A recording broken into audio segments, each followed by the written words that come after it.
Ученики рады вернуться в родные пенаты. Теперь уроки русского языка в гимназии Марем проходят в новых условиях. Чисто, светло и уютно. Учиться в таких условиях – одно удовольствие. Тем, кто постарше, есть чем сравнить. Школа была без ремонта. Был пол такой старый, были разные царапины на нем.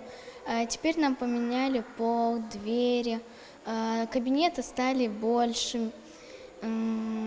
Стало намного красивее, стены покрасили.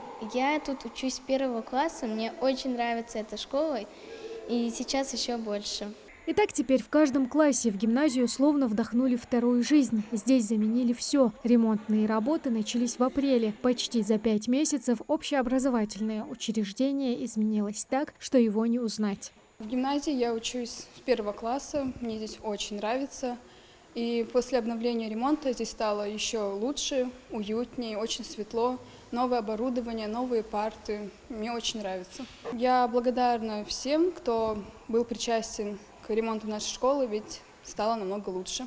Обновился не только фасад школы, но и внутренняя составляющая от проводки до пожарной системы. Учиться здесь теперь не только приятно, но и безопасно. После капитального ремонта школа заметно преобразилась, стала светлее, созданы все комфортные условия для получения знаний учащихся. В ходе капремонта нам заменили окна, двери, частично обновили мебель, оборудование, заменили крышу, всю электропроводку заменили, положили напольную плитку. Больше, чем просто капремонт. Главная задача программы – обновить не только фасад, но и максимально модернизировать помещение, создать современную образовательную среду. Здесь считают, с этим справились на ура. Кабинеты и коридоры, и все помещения гимназии нуждались в капитальном ремонте. В течение лета мы не ожидали, что так быстро ремонт будет завершен.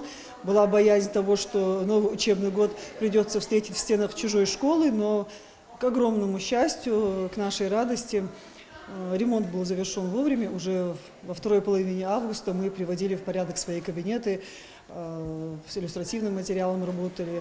Ну и оснащение, конечно, изменилось техническое. Мы получили возможность работать на современных интерактивных досках. Гимназию Марем открыли в 2001 году. Школа построена на средства известного ингушского мецената Микаила Гуцериева и названа в честь его матери. Такой масштабный капремонт здесь провели впервые после открытия. В этом году в рамках программы развития образования наряду с Марем отремонтировали еще 5 образовательных учреждений в регионе. В ее рамках в стране намерены отремонтировать более 7 тысяч школ до 2026 года. Тамара Хашагульгова, Сулейман Костоев, Магаз 24.